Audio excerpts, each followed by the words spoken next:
주님의 귀한 날을 허락해 주셔서 하나님의 전에 나와서 이렇게 주님께 영광과 찬양과 감사와 예배를 드립니다. 우리들이 예배를 받아 주옵소서. 신령과 진정으로 드리는 예배 되게 하여 주옵소서. 이곳에 비록 저희들이 적은 무리가 모였지만 한 사람 한 사람 가운데 성령께서 임재하여 주셔서 이 자리가 가장 귀한 자리가 될 수 있도록 허락하여 주옵소서. 부족한 종을 통하여 귀한 하나님의 말씀을 전할 때에 하나님의 원하시는 말씀만 전교되게 하시고 사적인 모든 얘기들은 다 잊어지게 하여 주옵소서. 예수님의 이름으로 기도합니다. 아멘. 자, 한 주간 잘 지내셨습니까? 이 시간 예배하는 우리 모두에게 하나님의 크신 사랑과 크신 은혜와 크신 능력과 크신 축복이 함께 하시기를 예수 그리스도의 이름으로 축복합니다. 우리는 모두 하나님의 백성이라고 생각합니다. 우리 모두 하나님을 믿고 예수 그리스도가 나의 구주임을 믿고 있기 때문에 우리는 하나님의 백성이요, 하늘나라의 백성이요, 하나님의 자녀라고 생각합니다. 그래서 로마서 14장 8절은 이렇게 말씀하고 있습니다. 우리는 살아도 주님을 위하여 살고 죽어도 주님을 위하여 죽나니 그러므로 우리는 살든지 죽든지 주님의 것이로다. 이렇게 말씀하고 있습니다. 그렇습니다. 우리는 살아있을 때도 주의 것이고 죽은 후에도 주의 것입니다. 하나님 나라의 백성인 것이죠. 우리가 많은 성도들이 착각하는 게 어떤 분은 우리가 살고 있는 이곳이 천국이다 이렇게 말하는 분도 계시고 어떤 분은 아니다. 죽음 이후에 우리가 갈 곳, 그곳이 천국이다 이렇게 말하는 분도 있습니다. 그러나 오늘 제가 말하는 것은 이것이다 저것이다 말할 수 없다. 그러나 하나님이 말씀하시는 천국이 무엇인가 그걸 한번 알아보자는 것입니다. 성경은 하나님 나라에 대한 교훈으로 가득 차 있습니다. 하나님 나라는 성경 전체를 관통하는 그런 어쩌면 핵심 키워드라고 저는 그렇게 생각합니다. 성경의 중심 주제가 하나님 나라이고 곧 천국이라는 것입니다. 예수님은 짧은 생애를 사는 동안도 하나님 나라에 대한 말씀을 아주 집중적으로 제자들에게 가르쳐 주셨습니다. 3년 동안의 짧은 공생이었지만 그 기간을 통하여 하신 모든 말씀이 하나님 나라에 대한 말씀이셨습니다. 하나님 나라는 히브리어로 말쿠트 엘로힘 또는 말쿠트 야훼라고 말합니다. 이는 여호와의 통치하심을 말하고 하나님의 왕국이라는 뜻을 가지고 있는 말들입니다. 그러므로 하나님 나라는 하나님께서 왕으로서 통치하시고 다스리는 나라다 이렇게 생각하시면 됩니다. 그렇지만 하나님 나라는 하늘에 있는 어떤 고정된 장소만 의미하는 것은 아니지 않나 하는 생각을 합니다. 하나님 나라는 하나님께서 통치하시는 모든 영역이기 때문입니다. 하나님이 통치하시는 곳이면 이 순간에 우리 이 아름다운 교회를 하나님이 통치하고 계신다고 믿는다면 이곳이 하나님 나라라는 것입니다. 하나님이 통치하는 곳, 그곳이 하나님 나라이기 때문에. 그래서 세례 요한이 말했습니다. 광야에서 회개하라 천국이 가까이 왔느니라 라고 말했던 그 천국은 누구였을까요? 우리가 죽어서 돌아갈 천국이 아니죠. 누구였습니까? 곧 오실 예수 그리스도를 말하고 있습니다. 물과 성령으로 세례를 주실 그 예수님, 그분이 장차 오실 그분이 바로 천국이라는 거예요. 그래서 회개하라, 속히 오실 그 천국을 위해서 회개하라고 외쳤던 것입니다. 그분은 바로 예수 그리스도를 가르쳤던 말씀이었다는 것이죠. 누가복음 17장 20절에 바리새인들이 예수님께 물었습니다. 하나님의 나라는 언제 임하십니까? 라고 물었을 때 예수님은 이렇게 말했습니다. 하나님의 나라는 볼 수 있게 임하는 것이 아니라 여기 있다 저기 있다고 말할 수도 없다. 그러나 그 이유는 하나님의 나라는 바로 너희 안에 있기 때문이다 라고 말해요. 바로 너희 안에 하나님의 나라가 있다라고 말하고 계십니다. 예수님의 말씀입니다. 이 말씀을 세 번역으로 이렇게 번역을 찾아봤더니요, 너희들 가운데 있느니라 이렇게 해석이 됐습니다. 너희 안에가 아니라 너희 가운데 있느니라 이렇게 하면 해석이 굉장히 쉬워집니다. 이 무리 속에 있다는 거예요. 예수님이 함께 계신 그 무리 속에, 예수님을 모시고 있는 그 무리 속에 천국이 있다는 거예요. 바로 예수님이 천국이라는 거예요. 예수님이 천국입니다. 너희 가운데 내가 함께 있으면 그곳이 바로 하나님의 나라다. 이렇게 말씀하시는 거죠. 그렇습니다. 하나님 나라는 바로 예수님 스스로를 말씀하는 것입니다. 그래서 찬송가 438장에 이렇게 말합니다. 초막이나 궁궐이나 주 예수님 모신 곳은 거디나 하늘나라. 이렇게 찬송하게 됩니다. 예수님은 내 마음에 모시면 내 마음에 천국이 임했다 라고 말할 수 있습니다. 예수님을 우리 가정에 모시면 우리 가정에 하나님의 나라가 임했다 이렇게 말할 수 있습니다. 우리 아름다운 교회에 하나님을 모시고 예수 그리스도를 모시고 있다면 우리 아름다운 교회에 하늘나라가 임했다 이렇게 말할 수 있다는 것입니다. 우리 사업장에 예수님을 모시면 나의 사업장이 하나님의 나라가 된다는 것입니다. 그렇다면 이 하나님의 나라는 우리가 죽은 후에 가야 할 미래의 천국만 말하는 게 아니라는 게 분명한 사실이라고 생각할 수 있겠죠. 하나님의 나라는 바로 지금 이 순간 이곳 이 자리에 주님을 모신 이 자리가 바로 하나님 나라라는 것입니다.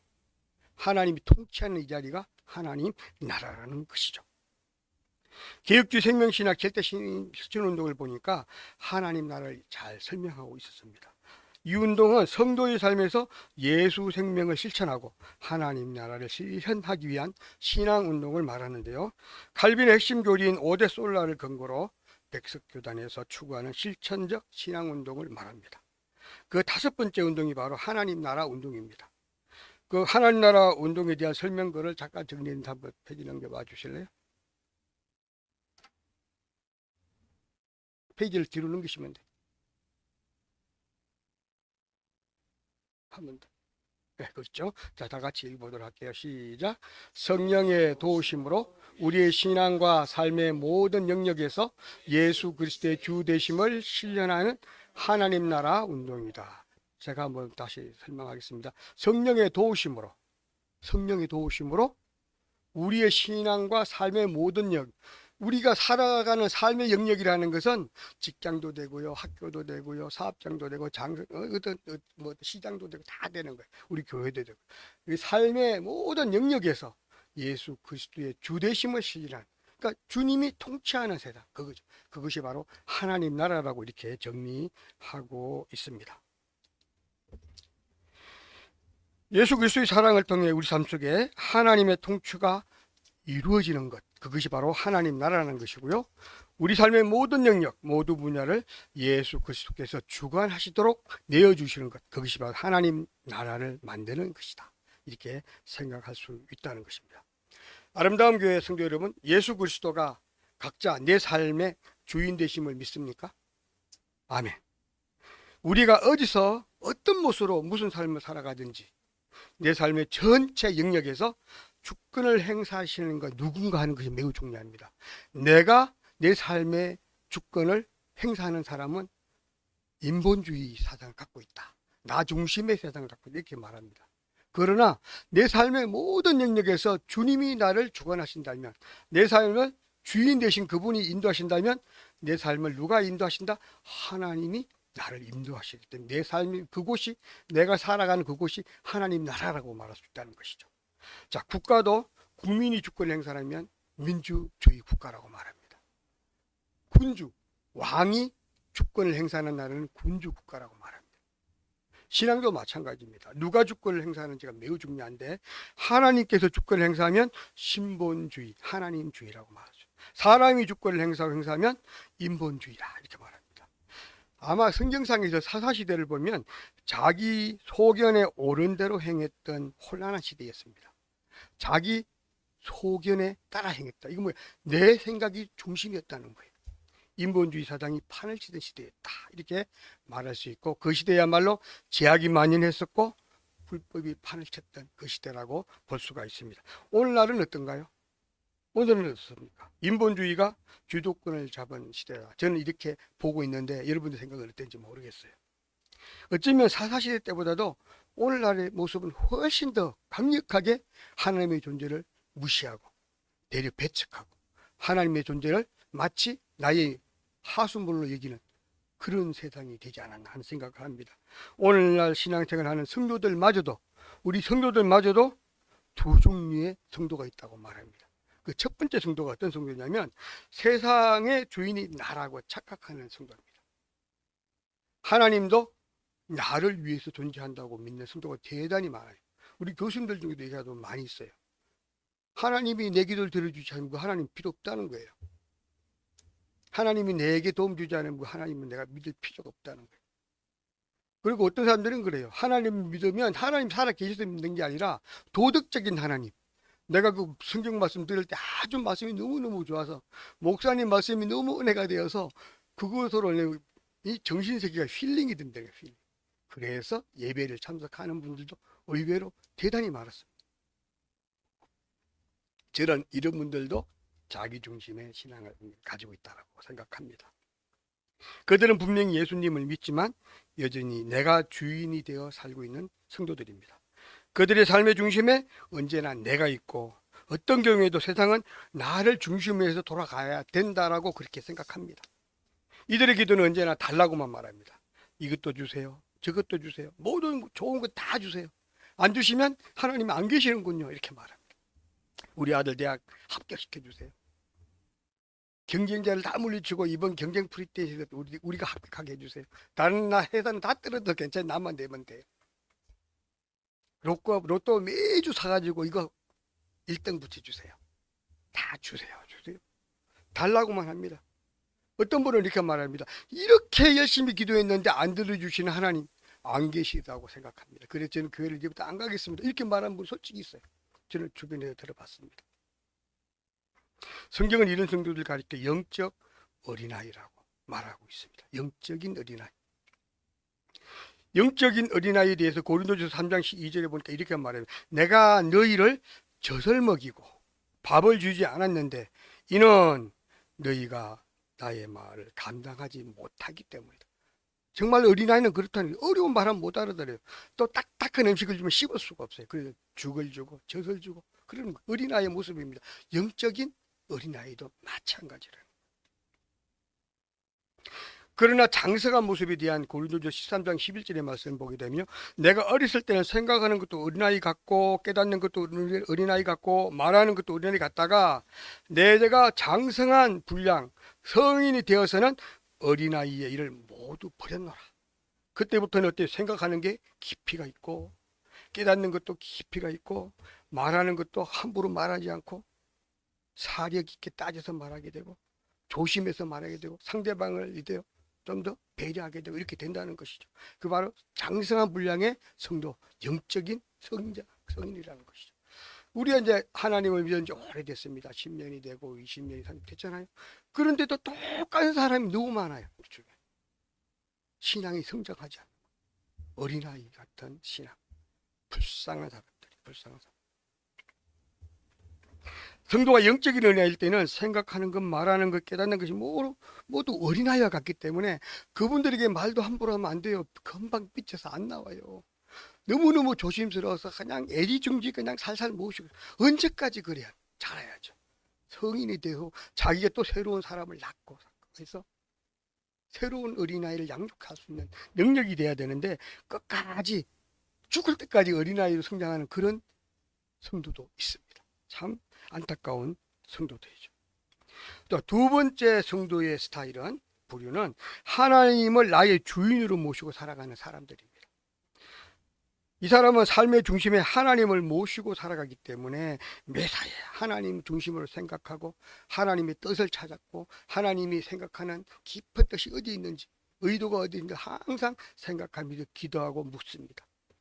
이들의 기도는 하나님 뜻이 나를 통해 이루어지기를 간절히 기도합니다. 그들은 예수님처럼 기도합니다. 많은 소원을 얘기했지만 그러나 하나님 제 뜻대로 마시고 아버지 뜻대로 하옵소서 라고 기도할 수 있습니다. 이런 사람을 영적으로 장성한 성도라고 말합니다. 이렇게 기도한 사람들은 그 기도가 응답되지 않았다 해서 삐치거나 상처받지 않습니다. 왜? 아버지 뜻대로 이루어졌기 때문에. 그걸 믿기 때문에 아멘하고 기뻐할 수 있는 것입니다. 로마서 14장 8절에 이렇게 말합니다. 우리가 살아도 주를 위해 살고 죽어도 주를 위해 죽나니 건너번호 사나 죽으나 주의 것이로다. 9절 말씀은 더 중요한 말씀입니다. 이를 위해 그리스도께서 죽었다가 다시 사셨으니 곧 죽은 자와 산 자의 주가 되려 하십니다. 죽은 이후에 천국으로에서 우리를 통치하고 계시는 그 예수님께서 살아있을 때도 통치하고 계신다는 걸 분명하게 말해주고 있는 거예요. 착각하지 마. 죽은 이후에 천국 간다가 아니라 지금 이 순간에 주님이 나와 함께 계시다는 거죠. 이곳이 하나님 나라라는 것입니다. 그래서 우리 성도들은 이걸 항상 생각한다면 나와 내가 가는 길과 내가 가는 모든 일 위에 하나님께서 함께 하시고 주님 나와 함께 동행하고 계심을 믿을 수 있다는 것이죠. 이 말씀은 그리스도께서 죽으셨다가 다시 살아나신 이유를 분명하게 밝혀주신 결정적인 그런 말씀입니다. 죽은 자와 산 자 모두에게 주가 되시기 위해서 예수께서 죽으셨다 부활하셨다라고 말하고 있습니다. 굳이 어떻게 생각하면 굳이 그럴 필요가 있는가? 전능하신 하나님께 말씀 한 번으로 끝날 수 있는 일인데 라고 말하는 분도 되게 많아요. 그런데 왜 굳이 힘들게 예수님을 보내시고 그분을 돌아가시게 하고 다시 부활하셨다가 다시 성천하시고 이렇게 복잡하게 하는지 모르겠다고 그래요. 바로 그 이유가 여기서 말하고 있죠. 죽은 자와 산 자 모두에게 주가 되시기 위하여 그걸 할 수밖에 없었다라고 말하고 있습니다. 그러므로 우리의 삶, 모든 영역에서 예수님을 드러내는 삶을 살기 위해 우리가 노력해야 되는데 그 모습은 어떤 겁니까? 내가 살아가는 모습, 내가 말하는 말들, 나의 행위들을 통하여 예수님의 존재가 드러날 수 있어야 된다는 거죠. 나를 통하여 예수님을 세상에 보여주는 사람, 거기 바로 하나님의 백성, 하나님 나라의 백성의 삶의 모습이어야 된다는 것이. 여러분, 우리는 사나 죽으나 주의 것임을 믿습니까? 내가 살았을 때나 죽었을 때나 모두 주의 나라 백성임을 믿습니까? 그리스도가 내 삶의 주인이신 줄 믿습니까? 아멘. 많은 성도가 이렇게 오랫동안 신앙생활을 하는데도 아직도 어린아이의 신앙을 벗어나지 못하는 이유, 너무나도 비참하고 참 안타깝게 이를 때였습니다. 그래서 우리가 할 때는 뭡니까? 그네들을 가르치고 성장할 수 있도록 계속 케어하는 게 먼저 믿은 자들의 역할이라는 거예요. 근데 그걸 하지 않는 우리가 일말의 책임감이 있다. 저는 감히 그렇게 생각을 합니다. 수십 년을 열심히 교회 다니면서 신앙생활을 했는데 왜 그럴까요? 그 이유를 저는 곰곰이 이게 말씀 드리면서 생각해 봤습니다. 왜 그럴까? 왜 그럴까? 하나님을 정말로 믿는다면 그럴 수 있을까? 저는 그걸 참 많이 고민해 봤습니다. 결론은 간단했어요. 하나님을 정말 믿는다기보다 나를 믿고 있구나. 내가 우선이었구나. 이기주의. 입으로는 예수님을 믿는다고 고백하지만 결정적인 순간에 항상 내가 선택합니다. 내가 원하는 쪽으로 선택해요. 예수님이 하지 말라고 그러는데 하지 말라는데 마지막에 안타까워서 아쉬워서 포기를 못하는 거야. 내 이 욕심, 나의 명예, 나의 부와 나의 권력과 이 자리가 안타까워서 포기를 못하는 거예요. 고민하다가 마지막에는 뭘 선택합니까? 나를 선택하는 것. 내가 원하는 것. 내가 옳다고 느끼는 그걸 선택하는 게 바로 이런 사람들의 모습이라는 거예요. 그래서 어쩔 수 없이 마치 다람쥐 집 밖에 돌듯이 계속 원위치 되는 거예요. 계속 원위치. 하나님을 믿는 것 같은데 돌아보면은 안 계신 것 같고, 예수님이 나와 함께 계신 것 같은데 집에 가서 생각하면 안 계신 것 같고, 이게 반복되는 거예요. 반복해서. 여러분, 천동설이 뭔지 아십니까? 천동설은 지구 중심설을 말합니다. 지구를 중심으로 온 우주가 돌아간다는 게 천동설이에요. 맞죠? 그럼 지동설은 뭔지 아십니까? 지동설은 태양을 중심으로 지구가 돌아간다는. 어떤 게 옳습니까? 코페르니쿠스가 천동설을 지동설로 어때요? 바꿔버렸죠. 그 이후로 지금까지 지동설이 맞다라고 생각합니다. 그죠? 근데 많은 사람들은 아직도 영적인 천동설에 빠져 있다는 거예요. 영적인 천동설은 뭐냐? 나를 중심으로 모든 게 돌아가야 되는 거예요. 내 이웃도 나를 위해 돌아가고요. 내 선생님도 나를 위해 돌아가고, 하나님도 나를 위해 돌아가고, 모든 것이 나를 위해 돌아간다고 생각하고 착각 속에 살아가는 게 영적인 천동설입니다. 많은 성도가 이 영적인 천동설에 빠졌다라고 저는 생각을 합니다. 분명히 하나님을 믿는다고 하면서도 하나님보다 높은 곳에 내가 있는 거예요. 하나님 그 위에 내가 있는 거예요. 하나님께 질문합니다. 하나님께 명령을 내립니다. 하나님 이거 나한테 주세요. 이거 사주세요. 저 자동차 사주세요. 아파트 사주세요. 우리 아들 대학 가게 해주세요. 맨날 요구만 해요. 요구만.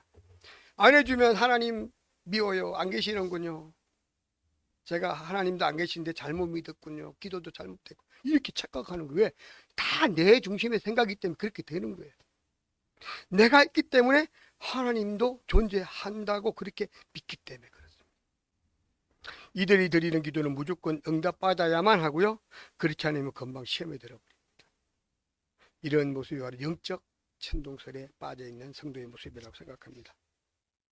영적 천동설이 있다면 그 반대편에 영적 지동설이 있습니다. 이 반대편에 있는 영적 지도설에 빠진 성도들은 어떤 모습일까요? 철저하게 하나님 중심의 삶을 살아갑니다. 주님을 모시고 주님의 말씀에 순종하며 살아갑니다. 주께서 가라고 하시면 가고 오라고 하시면 오고 멈추라고 하시면 멈추고 버리라고 하시면 버리고 끊으라고 하시면 끊습니다. 돌아서라고 하시면 돌아서야 합니다. 주님의 마음에 내 마음에 주님을 모시고 살면서 주님의 뜻대로 살기로 노력하고 주님의 말씀에 순종하며 그렇게 살아가는 삶의 모습이 영적 지동설의 성도라고 저는 생각합니다.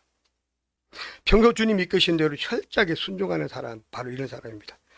자, 이제 우리의 삶이 영적 천동설에서 영적 지동설로 바뀌어야 한다고 생각합니다. 나 중심의 삶이 하나님 중심의 삶으로 바뀌어야 합니다. 우리의 삶이 하나님 중심의 삶으로 바뀌게 되면 우리 신앙생활도 엄청난 변화가 오게 됩니다. 그 변화의 첫 번째는 우리의 모든 시각이 바뀌게 됩니다. 우리가 봤던 시선이 바뀌게 달라지게 됩니다.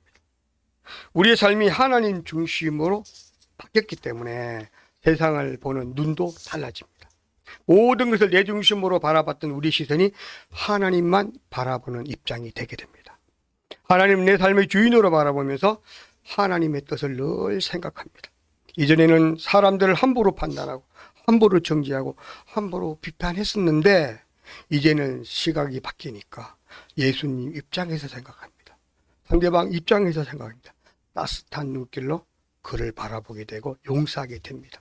우리의 시선이 예수님의 입장에서 바라볼 때 사랑의 눈길로 변화될 수 있다는 것입니다. 이제는 어떤 허물도 덮어줄 수 있는 너그러운 사람, 온유한 사람이 될 수 있습니다. 어쩌면 원수까지도 용서할 수 있는 예수님의 명령을 따를 수 있는 그런 사람이 될 수가 있습니다. 어떠한 문제도 십자가 지신 예수님을 바라보는 시각으로 문제를 바라보게 되면 모든 상황이 이해가 되고 상황이 달라지고 그렇게 됩니다. 자, 이스라엘 백성들의 경우를 보겠습니다. 앞에는 홍해가 있었고요. 뒤에는 애굽 군대가 추격하고 있었습니다. 이스라엘 백성들이 심히 두려워서 떨고 있었습니다. 그들은 심각한 문제를 바랐기 때문에 두려움에 떨었던 것입니다. 앞에는 홍해가 염실거리는 파도가 그들을 두렵게 만들었고요. 뒤에는 애굽의 군대가 말바국소리 아주 신랄하게 따라오고 있습니다. 그래서 그들은 모세를 원망했습니다. 그들이 본 것은 문제였기 때문입니다. 그러나 반대로 똑같은 상황에도 모세는 그렇게 하지 않았습니다. 하나님의 약속을 믿고 하나님의 구원을 담대히 선포했습니다. 너희는 두려워하지 말고 가만히 있어서 오늘날 너희를 위해 행하시는 하나님의 구원을 보라. 너희가 오늘 본 애국 군사들을 다시는 영원히 보지 못하게 하시리라. 모세의 외침이었습니다. 모세는 하나님의 입장에서 문제를 바라봤기 때문에 하나님의 구원을 담대히 선포할 수 있었습니다. 어떤 상황도 하나님의 입장으로 바라보면 달리 보인다는 것입니다. 두 번째, 10명의 정탐꾼 얘기를 잘 아시죠? 이분들은 굉장히 부정적이었어요. 모든 것을 자기 관점에서 봤습니다. 그런데 부정적이었지만 그들이 거짓을 말한 건 아니었습니다. 그곳에 살고 있는 사람들은 아낙 자손들이었고 네피림 후손들이었고 키가 큰 거인들이었기 때문에 아무리 생각해도 당할 수가 없었습니다. 그러니까 우리는 메뚜기 떼와 같다라고 그렇게 생각했습니다. 그들이 거짓을 말한 게 아니에요. 잘못 본 거죠. 보는 관점이 달랐던 거예요. 우리는 결코 그들을 이길 수 없을 것이라고 이렇게 고백하고 있습니다. 그들이 본 사실을 그대로 말했을 뿐입니다. 자기들이 봤기 때문에 그 보고서는 두려움과 그리고 공포 속에서 보고서를 올릴 수밖에 없었습니다.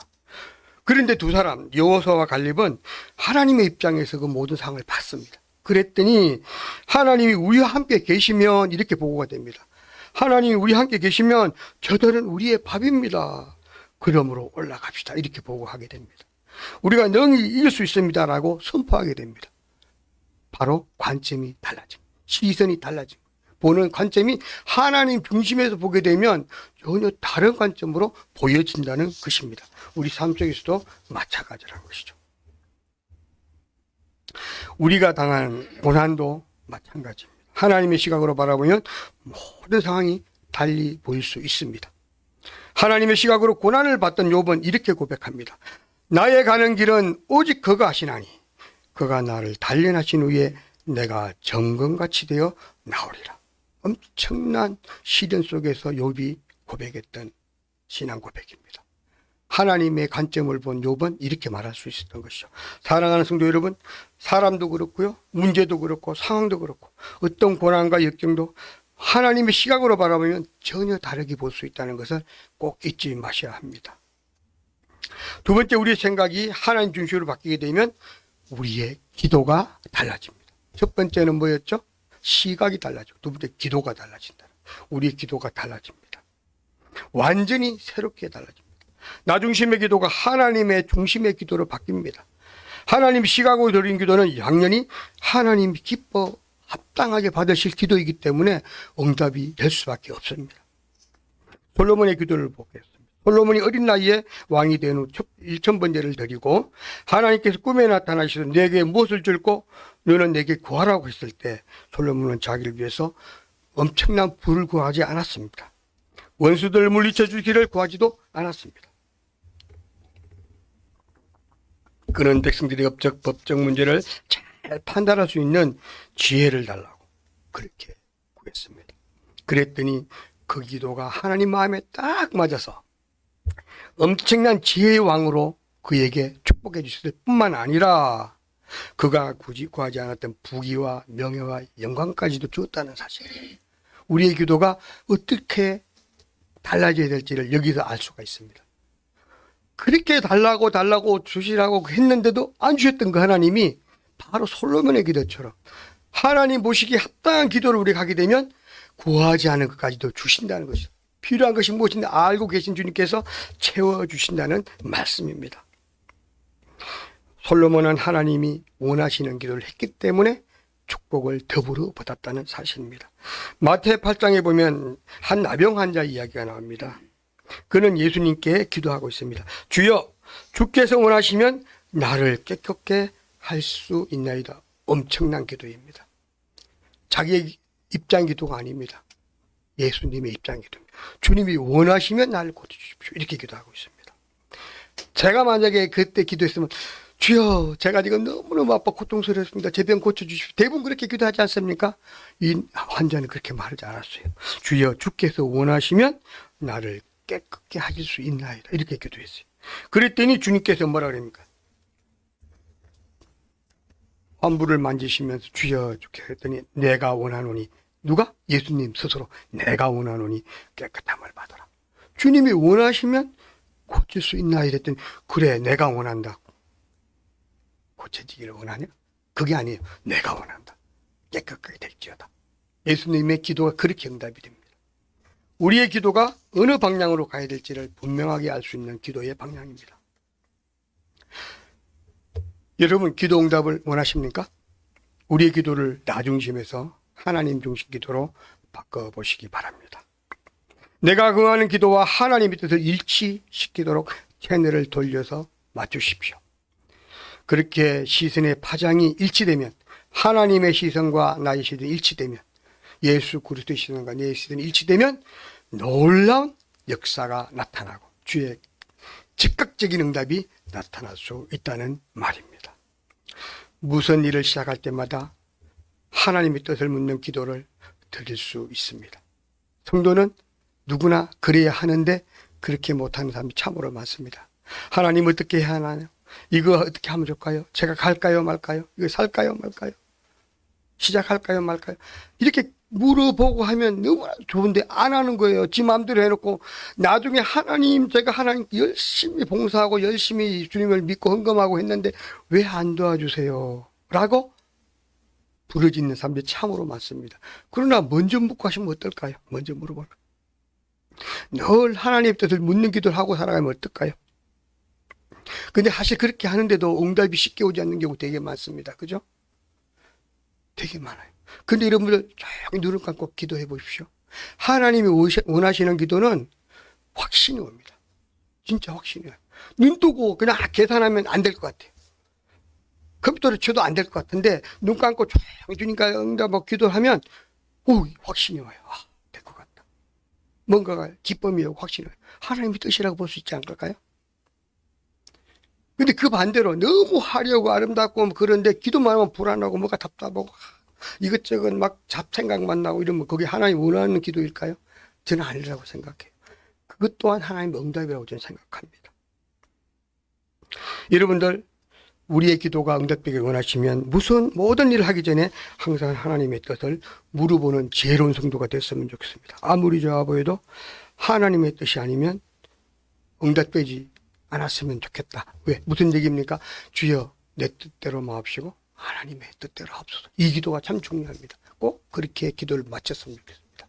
하나님께 요구한 게 많을지라도 하나님 그러나 이 뜻이 하나님의 뜻에 맞지 않는다면 이 기도를 접어주옵소서 라고 기도하는 것 또한 지혜로운 성도의 기도라고 생각합니다. 하나님의 뜻대로 하옵소서. 이 기도 말입니다. 예수님은 겟세마네 동산에 이렇게 기도하셨습니다. 할만하시거든 이 잔을 내게서 지나가게 하옵소서. 그러나 내 원대로 마옵시고 아버지의 뜻대로 하옵소서. 주님이 우리에게 보여주신 기도의 본입니다. 주여 제가 원하는 건 이것입니다. 그러나 하나님 뜻이 아니라면 이 기도를 접어주옵소서. 하나님 뜻대로 하옵소서. 이렇게 기도하는 게 성도의 기도의 본질이라고 저는 생각합니다. 우리도 예수님처럼 기도할 수 있기를 바랍니다. 기도의 결론은 항상 아버지 뜻대로 하옵소서라고 기도하는 것이 굉장히 중요하다고 생각합니다. 그렇게 기도할 때 기도의 응답이 있든 없든 우리는 기뻐할 수 있고 감사할 수 있게 됩니다. 대체 우리 삶에 하나님 중심의 삶으로 바뀌면 우리 삶의 목적이 달라집니다. 내 삶의 목적이 달라집니다. 과거 내 욕심을 위하여서 살아왔던 모든 것들이 이제는 변하여 하나님의 영광을 위해 살아가는 삶의 목적으로 변화될 수 있습니다. 내 삶의 주인이 나이면 내 욕심을 채우는 일이 가장 큰 목적이 됩니다. 그래서 자신과 가족의 행복, 자기의 발전, 명예, 출세, 권력욕 이런 것들에 노력을 집중하게 됩니다. 자기 삶의 만족도를 높이려는 쪽으로 집중해서 노력하고 모든 것을 투여하게 됩니다. 그래서 자기가 원하는 걸 얻기 위해 신앙생활을 이용하는 사람도 매우 많습니다. 시장에 장사를 잘하기 위해서 교인들과 많이 친하기 위해서 교회 가는 그런 분도 되게 많아요. 그 사람들은 신앙생활 아니라 뭡니까? 비즈니스. 교회 오는 게 비즈니스. 그분들은 하나님을 믿는지 안 믿는지는 알 수가 없지만 굉장히 위험한 신앙이다. 저는 그렇게 생각합니다. 두 번째, 내 삶의 주인이 하나님이면 하나님을 영화롭게 하는 일에 초점을 맞춰서 노력하게 됩니다. 하나님을 주인으로 섬기는 사람은 하나님의 뜻을 이 땅에 이루기 위해서 노력하게 됩니다. 하나님 중심의 삶은 살아도 주를 위해서 살고 죽어도 주를 위해 죽습니다. 먹든지 마시든지 무엇을 하든지 다 하나님의 영광을 위해서 하게 됩니다. 세례 요한의 삶을 보게 되면 그의 삶은 목적 중심의 삶을 살았다고 말할 수 있습니다. 그의 삶은 400년 동안 침묵했던 그 외침이 광야를 통해서 나타나게 됩니다. 그러면서 그의 외침을 들어보게 되면 오직 예수님을 높이고 나는 낮추고 예수님을 전하고 이쪽에 집중해 있는 모습을 알 수 있습니다. 그는 광야에서 외칠 때 인기가 굉장히 좋았다고 합니다. 그래서 그 많은 사람들이 그를 많이 따라다니고 추종했고 요즘 말하면 뭐 BTS 정도 됐던 대단한 인기의 사람이었다라고 그래요. 그런데 그는 그 와중에서 자기가 어기거나 뭐 어깨를 어색거리거나 자랑하거나 하지 않고 예수님만 자랑했던 분입니다. 그는 교만하지 않았고 그 입술은 예수님만 부르짖었고 모여든 사람들에게 예수님을 소개했고 나는 너희에게 물로 세례를 주지만 내 뒤에 오시는 분은 불과 성령으로 세례를 줄 것이다. 나는 그분의 신들매를 풀기도 감당치 못할 자다. 그는 흥하여야 하겠고 나는 쇠하여야 하리라. 이렇게 말하고 있습니다.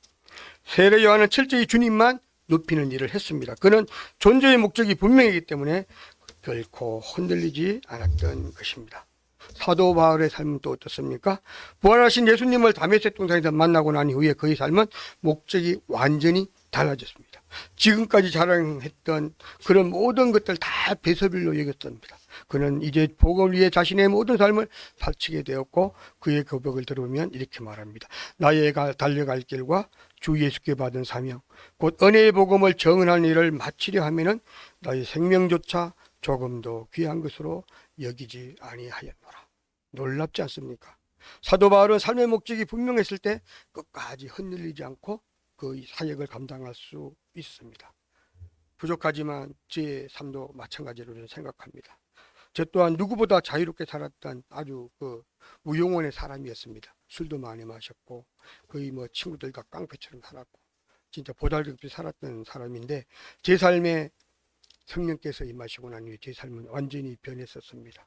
저의 기도는 제 삶을 통해 하나님의 뜻이 이루어지기를 원하는 기도로 바뀌었습니다. 이전에는 기도도 제대로 못했지만 우연히 하면 달라 가르쳐 주십시오. 좋은 거 놔주십시오. 다 그런 기도만 했었습니다.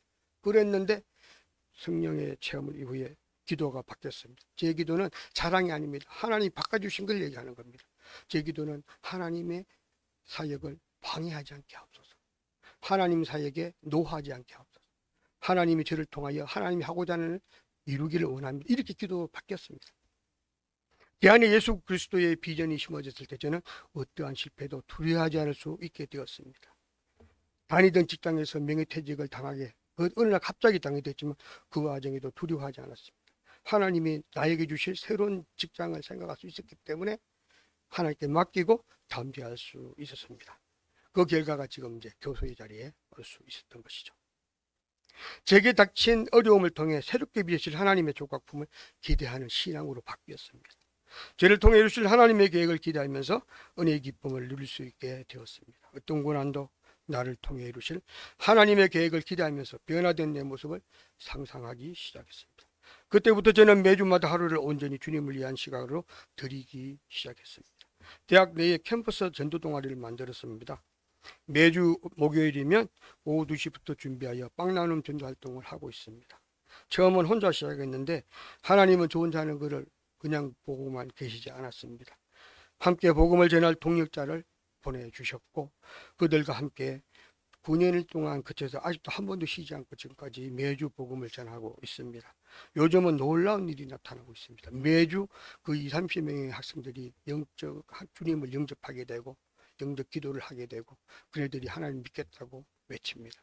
신기할 정도로 복음에 파고 들어가고 그냥 전하는 말씀이 그대로 하나도 우린 재밌는 얘기를 한 적도 없고 어떠한 아주 그냥 미사구를 한 것도 없는데 아주 정직하게 복음만 전했는데도 불구하고 학생들이 변하고 있습니다. 하나님이 하신 일이지 제가 한 일이 아니라고 저는 생각합니다. 함께 복음을 전할 동력자 그들을 통하여 늘 새로운 역사가 일어나는 모습을 보게 됩니다. 학생들에게 나눠줄 수 있는 빵을 제공해 주시는 제과점이 생겼습니다. 2017년부터 지금까지 매주 목요일 같은 시간에 복음을 전했습니다. 우리는 그저 복음만 전했을 뿐인데 놀라운 역사가 지금 나타나고 있습니다. 이번에도 우리 학교에서 250명 정도가 세례를 받았는데 그 절반 정도가 저희들이 전도한 학생들이었습니다. 놀라운 역사가 나타나고 있습니다. 우리가 복음을 전할 때 도우시는 하나님의 손길을 경험하면서 목요일 하루를 온전히 바치고 있습니다. 항상 그 자리에서 복음을 전하면서 벌써 9년이 되었습니다. 이제는 제 수업을 듣는 학생들까지도 밝게 변해 있는 모습을 발견할 수가 있습니다. 캠퍼스의 모든 학생들이 하나 둘 예수 공동체가 되고 있음을 깨닫게 됩니다. 우리를 통하여 영적 생명을 살리는 캠퍼스가 되어가고 있음을 느끼면서 성령님께 감사를 하게 됩니다. 저는 믿습니다. 우리 아름다운 교회는 하나님 뜻을 따라 순종하는 교회라고 생각합니다. 여호와께서 집을 세우지 아니하시면 세우는 자의 수고가 헛되고 여호와께서 성을 지키지 아니하시면 파수꾼의 깨어있음이 허사라고 했습니다. 이처럼 목적이 분명한 우리 아름다운 교회 하나님께서 지켜주시고 세워주실 것을 분명히 믿습니다. 우리가 하나님을 주인으로 모시고 섬길 때 우리 시각이 바뀌게 됩니다. 우리의 기도가 바뀌게 됩니다. 우리의 삶의 목적이 바뀌게 됩니다. 세 가지를 말했습니다. 우리의 시각이 바뀝니다. 모든 사건을 보는 눈이 달라집니다. 시선이 달라집니다. 우리의 기도가 바뀝니다. 하나님 중심의 기도가 됩니다. 우리의 삶의 목적이 됩니다. 내 삶을 통하여 하나님의 나라가 확장되는 것이 우리의 삶의 목적이 될 수 있습니다. 그러나 지금까지 우리가 겪어왔던 모든 문제들, 어려움들, 힘든 일들, 이 모든 것의 원인은 바로 누구한테 있을까? 저는 이 말씀 준비하면서 바로 나 때문이라고 저는 생각합니다. 각자의 생각들은 어떤지 모르겠어요. 저는 나 때문이라고 생각합니다. 저 때문이다. 내 삶이 영적 천둥설에 빠져 있었기 때문에 내가 문제가 있었다. 내가 주인이라고 생각했다. 하나님보다 내가 높다라고 생각, 하나님보다 내가 우선이라고 생각했던 이런 잘못 때문에 모든 문제가 일어났다라고 문제의 원인을 저는 찾았습니다. 그래서 예수님은 이렇게 말씀하셨습니다. 아무든지 나를 따라오려거든 자기를 부인하고 자기 십자가를 지고 나를 쫓아오느니라. 너가 꼿꼿하게 살아있으면 결코 내 길을 따라올 수 없다. 완전히 너를 포기해라. 내 자존심을 포기해라. 내 능력과 너의 지식과 너의 노력 모든 것을 포기하고 다 부인하고 온전히 십자가를 지고 나를 따라 이렇게 말씀하고 있습니다. 그렇지만 아무나 십자가를 질 수 있는 것도 아닙니다. 먼저 회개해야 됩니다. 자기를 부인해야 합니다. 내가 죄인임을 깨닫기 전에 결코 하나님이 움직이지 않으십니다. 자기의 약함을 인정하기 전에는 절대 하나님께서 일하지 않으십니다. 비로소 내게 주어진 십자가를 지고 주님을 따를 수 있으려면 내 죄를 깨끗하게 회개하는 게 우선입니다. 그래서 사도 바울은 나는 날마다 죽노라고 그렇게 고백하고 있습니다. 먼저 자신의 정욕과 욕망을 모두 십자가에 못 박지 않으면 안 된다는 것이죠. 바울은 이렇게 고백했습니다. 내가 그리스도와 함께 십자가에 못 박혔나니 이제 내가 사는 것은 내가 사는 것이 아니다. 내 안에 그리스도께서 사는 것이다. 내가 살아도 주를 위해서 살고 죽어도 주를 위하여 죽나니 나는 사나 죽거나 주의 것이다. 나의 나 된 것은 나 다 하나님의 은혜로 된 것이다. 이렇게 고백하고 있습니다. 이제 말씀을 정리합니다. 복음서에 나타난 제자들의 모습이 사도행전에 나타난 제자들의 모습과 완전히 다른 것을 알고 있고 아까 소개했습니다. 복음서에 나타난 제자들은 예수를 따라다니면서 수많은 이적과 기적을 보았음에도 불구하고 예수님의 놀라운 그 역사하심을 보았음에도 불구하고 그럼에도 불구하고 시험에서 넘어지고 서로 다투었고 예수를 모른다고 부인했습니다. 그들은 예수님께서 고난받을 그 순간에도 혹시 자기들에게 불똥이 튈까 두려워서 도망갔습니다. 문을 꼭꼭 걸어 잠그고 숨어 있었습니다.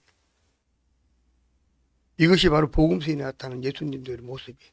그랬는데 그들의 성령이 임하고 난 이후에 그들이 사도행전에 나타나는 예수님 그 제자들의 모습을 보도록 하면 예수 그리스도의 죽으심과 부활을 담대하게 전하고 있습니다.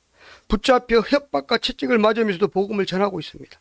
엄청난 핍박과 위협을 당했지만 포기하지 않고 계속하여 복음을 전하고 있습니다. 청전에 있든지 집에 있든지 어디 있든지 기회가 생기면 예수님을 가르치고 전하고 있습니다. 그들은 복음을 전하다가 매맞고 쫓겨다니고 욕먹고 침뱉음을 당했지만 포기하지 않았습니다. 그들은 예수의 이름으로 기적을 행하였고 놀라운 일이 일어났지만 전혀 우쭐대지 않았고 잘난 척하지 않았고 오로지 주님만 높이는 일에 집중했습니다. 이렇게 사도행전에 나타난 예수들 제자들의 모습 완전히 달라진 180도 달라진 모습을 볼 수가 있습니다. 이게 어떻게 될까요? 제자들이 똑똑해서 그런가요? 능력이 있어서 그런가요? 아닙니다. 절대 아니에요. 무엇이 이들을 이렇게 변화시켰을까요? 절대로 어떤 상황도 바뀐 건 없어요. 대려 상황은 안 좋아졌어요. 오직 그들의 믿음이 달라져. 그들의 믿음이 완전히 달라진 거예요. 그들의 믿음을 변화시킨 것은 바로 무엇이었습니까? 그것은 오직 성령이었습니다. 성령이 아니고는 안 됩니다.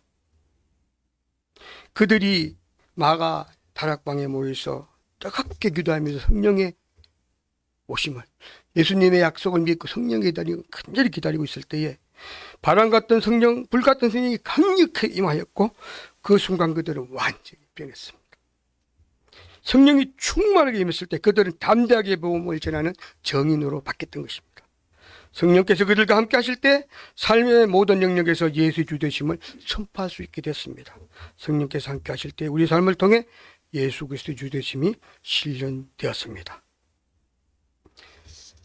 우리의 노력과 우리의 능력과 우리의 지식과 네 가지 물질로는 아무것도 할 수가 없습니다. 성령의 도우심이 없으면 절대 불가능합니다. 오직 성령의 도우심이 모든 것을 가능하게 합니다. 성도는 이 성령의 능력이 없으면 아무것도 할 수가 없어요. 어린아이와 같은 신앙을 벗어날 수가 없습니다. 반드시 성령을 체험하셔야 됩니다. 우리 아름다운 교회 성도님들은 성령을 반드시 체험하고 성령 충만함을 통하여 담대한 성장한 성도로 그렇게 살아갈 수 있었으면 좋겠습니다. 우리는 하나님 나라 백성이 확실합니다. 우리에게 성령이 임하시면 우리를 통해 아름다운 교회에 하나님 나라가 임하게 될 줄로 믿습니다. 오직 성령의 도우심으로 반드시 가능할 것이라고 저는 믿습니다. 성령의 도우심이 임할 때 이곳에, 이 땅에 하나님 나라가 이루어질 것입니다. 이곳에 하나님 나라가 이루어지면 우리 삶의 모든 영역에서 예수 그리스도가 선포될 수 있습니다. 우리 모두 입에서 예수 그리스도가 선포될 거라고 저는 믿습니다. 누구나 할 것입니다. 너는 할 수 있는데 나는 못해. 그게 아닙니다. 나도 할 수 있어요. 우리 모두가 성령님의 도우심을 통하여 담대히 복음을 전하는 주님의 증인이 될 수 있을 거라고 생각합니다. 우리를 통해 이 땅에 하나님 나라가 이루어지기를 예수님의 이름으로 축원합니다.